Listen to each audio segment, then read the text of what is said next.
Assalamualaikum to everyone. Today, I will start by introducing the GIS tools used in our study. GIS is more than just making maps. It's a system that helps us manage and analyze spatial data. In this project, we utilize two main tools, QGIS and Leaflet. First, we use Qgis as our desktop GIS software. It is a professional open source tool that acts as our main analysis engine. We use it because it is highly capable of handling complex spatial data and performing deep technical analysis that standard software cannot do. Next, we use Leaflet for our web GIS platform. Leaflet is a lightweight JavaScript library designed for the web. We choose Leaflet because it allows us to turn our desktop analysis into an interactive online map.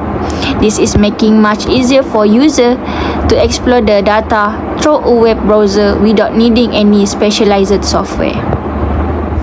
Thank you Sumrani for the simple introduction to Qgis 3.44. My name is Nurul Najiha and I will be presenting a technical demonstration of Qgis version 3.44. First, open Google and search for Qgis download. Then click on the official Qgis website. You will notice that the website provides several downloads options depending on your operating system, such as Windows, Mac OS, or Linux. For this demonstration, select and download the latest release Qgis 3.4 and save it to your desktop. Once the download is complete, open the Windows search panel and click on Qgis Desktop 3.44.4 to launch the software. After opening Qgis Desktop 3.44.4, this is the main interface of Qgis. Click on New Empty Project to open a new project with a blank map canvas. On the left side, we can see the Browser panel and Layers panel. The Browser panel is used to access party data, while the Layers panel show all the layers added to the project. From the Browser panel, locate XY2 tiles and expand it. Then double-click OpenStreetMap to load the base map onto the map canvas. Using the Zoom tool, zoom in onto the map canvas until Malaysia is clearly visible. Next, open the web browser and go to https://data.humdata.org/dataset/cod-ab-mys to access the data. On the page, you will see several options under the data and resources. Select the file mys-udm-102.102.shp.zip. Click download to save the data and shapefile to the computer or laptop. Once the download is complete, unzip the file to extract its content. This will give you the shapefile and its associated files, which can then be added to Qgis. In the browser panel, navigate to the folder with the downloaded shapefile and double-click mys-adm-bn-1_UNHCR_20210211.shp to add it to the map canvas. The Malaysia map will appear in color. Next, open the web browser and go to https://gadm.org/download_country.html and download the level 0, level 1 and level 2 KMZ file for the Malaysia. In the browser panel, locate gadm41_mys_1.kmz and double-click gadm41_mys_1. It will add to the layers panel and red lines will appear, showing the boundary of each state in Malaysia. Next, right-click mys_admbnda_adm M1_UNHCR_20210211 and select Open Attribute Table to view its data. In the attribute table, make sure toggle editing mode is turned on. This allows you to click new field and add data. Before adding the data, search online and download the EQR_2023.pdf file, which contains the information you will enter. For the new data field, we are using the marine water quality status of coastal areas, which contain 5 years of data. For example, 2019, 2020, 2021, 2022, and 2023.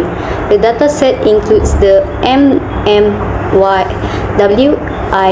WIQI values for 13 states of Malaysia, which are Wilayah Persekutuan Labuan, Sabah, Sarawak, Pulau Pinang, Melaka, Selangor, Kedah, Johor, Kelantan, Perak, Negeri Sembilan, Pahang, and Terengganu.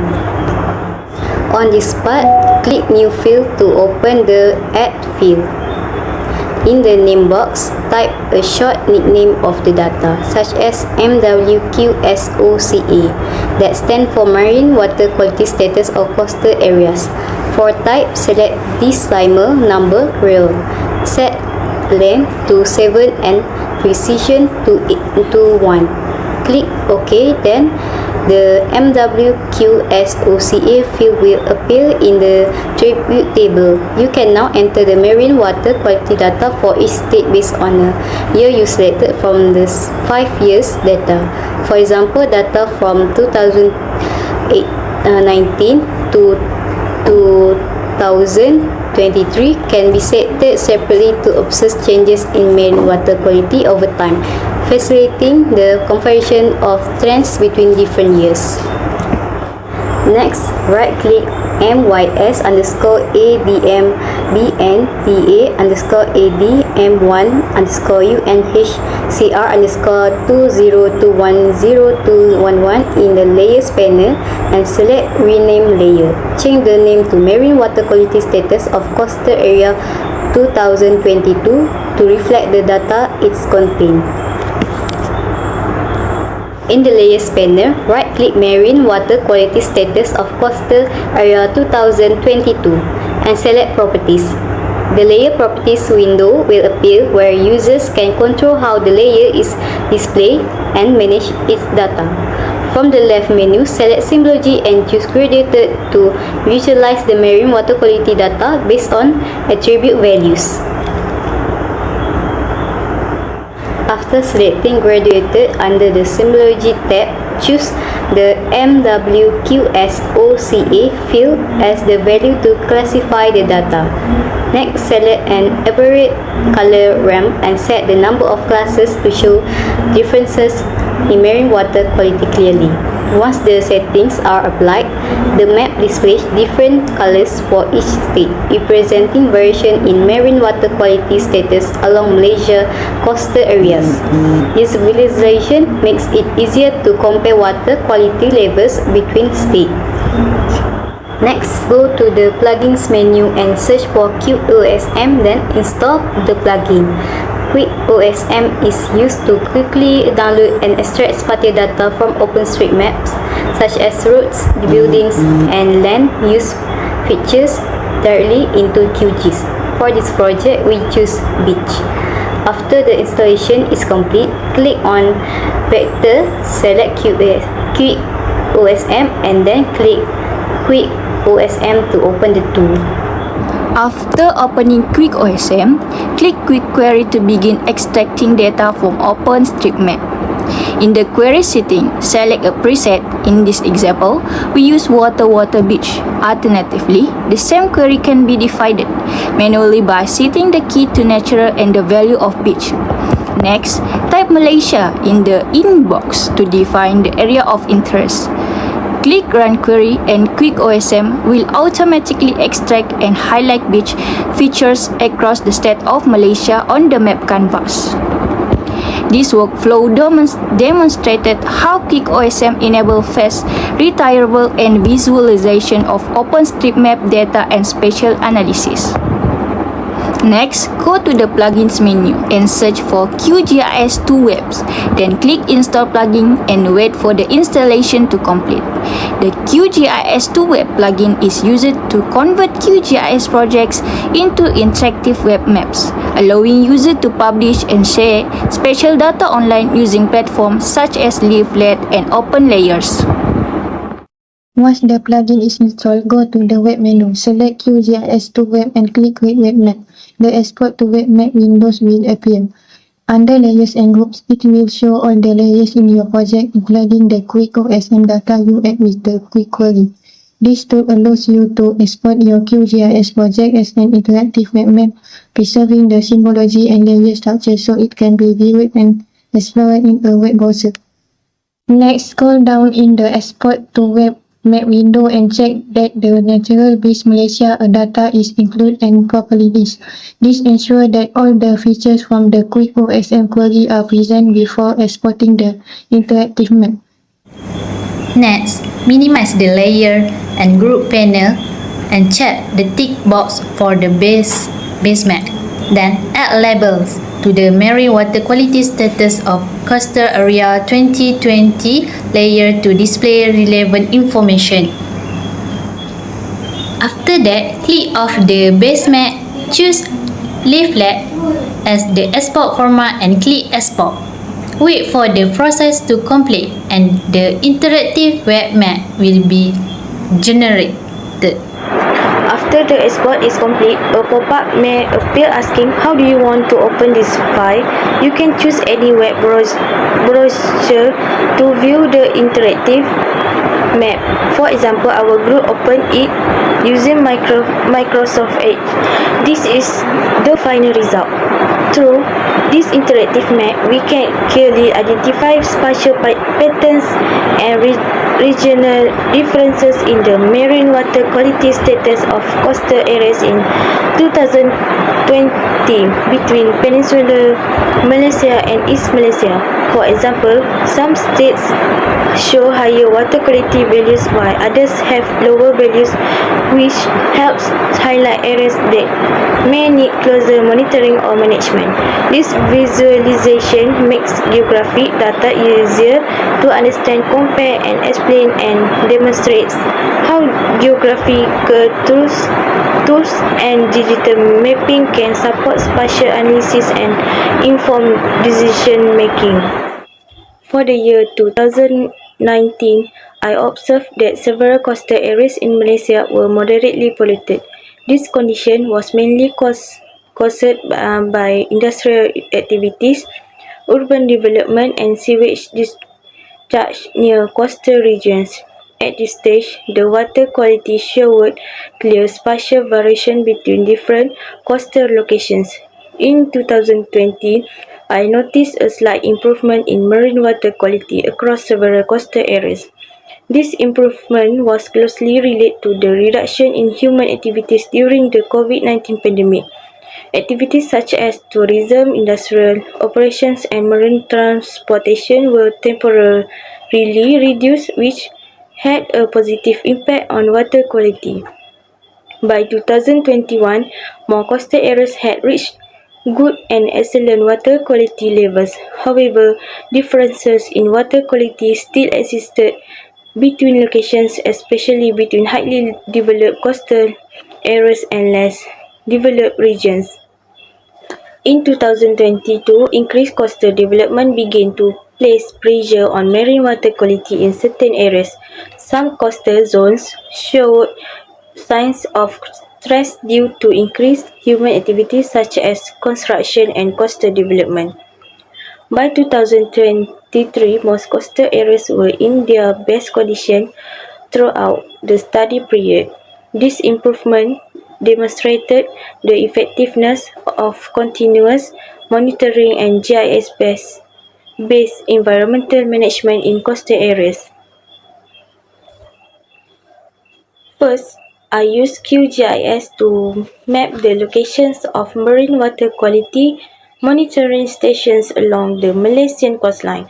Each station was plotted using coordinate data which allowed accurate representation of real-world locations. This mapping provided a clear spatial overview of monitoring coverage across different state and coastal zones. Next, I carried out thematic visualization using the symbology function in QGIS. Different colors were assigned to represent marine water quality categories such as excellent, good, moderate, and polluted. This visual approach made it easier to identify pollution hotspots and areas with better water quality. Then, analyze change in marine water quality from 2019 to 2023 using QGIS. Separate layers and time-based attributes were used to compare water quality change for each year. This analysis helped me identify trends and understand how human activities and management efforts influence water quality over time. Finally, the maps and spatial analysis generated in QGIS were used for decision support. These outputs help in identifying high-risk areas, prioritizing monitoring efforts, and supporting sustainable coastal management. Overall, QGIS played an important role in providing reliable spatial information for environmental planning and decision making. Thank you, Iman. Next, comparison and evaluation. Desktop GIS versus web GIS. Firstly, in terms of usability, desktop GIS has a more complex and technical interface, which requires users to have proper training and GIS knowledge. On the other hand, web GIS is designed to be more simple, user-friendly, allowing users to access maps and information easily without advanced technical skills. Next, regarding scalability.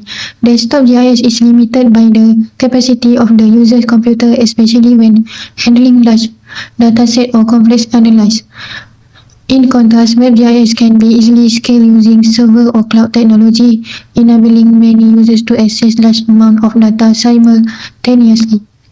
Moving on to accessibility, desktop GIS can only be used on computers or laptops with the software installed, making access more restricted. However, WebGIS can be accessed anytime and anywhere to a web browser on different devices such as smartphones and laptops, without the need for software installation. Furthermore, in terms of analytical capability, desktop GIS offer advanced spatial analysis functions such as buffering, overlay, and spatial modeling. Meanwhile, WebGIS generally support only basic analysis and is mainly used for map visualization and simple data queries. Finally, for data management, desktop GIS provides robust and detailed data management, making it suitable for handling large and complex datasets. WebGIS offers simple data management and depends heavily on a stable internet connection. In summary, desktop GIS is used to build marine water quality maps by state and year, while web GIS serves as a platform to display the result of the analysis interactively. Limitation and potential improvement. This project has several limitations. First, desktop GIS requires technical knowledge and training, which may limit its use by non-technical users. Second, web GIS platforms have limited advanced spatial analysis capability and are mainly used for visualization. Third, the accuracy of the map depends on data availability and data quality, which may affect the reliability of the result. In terms of potential improvement, future studies could integrate real-time marine water quality data to support continuous monitoring. Satellite imagery can also be combined to enhance spatial analysis and provide wider coverage of coastal area. Additionally, developing interactive web GIS dashboard will improve data accessibility and allow stakeholders and the public to better understand marine water quality conditions. For this digital skill showcase, we will demonstrate the result of using QGIS applied through spatial data, map layer, symbol, and analysis. This project focuses on digital mapping that help to understand spatial distribution and pattern more clearly. In this project, we use spatial data such as point, line, and polygon data. This data represent real geographic features such as location and area boundaries. The use spatial data allow information to be analyzed based on geographic location. Based on this slide, we can see the map highlight Malaysia cluster area, including Peninsular Malaysia, Sabah, and Sarawak. Different colors are used to represent the water quality status of these cluster regions.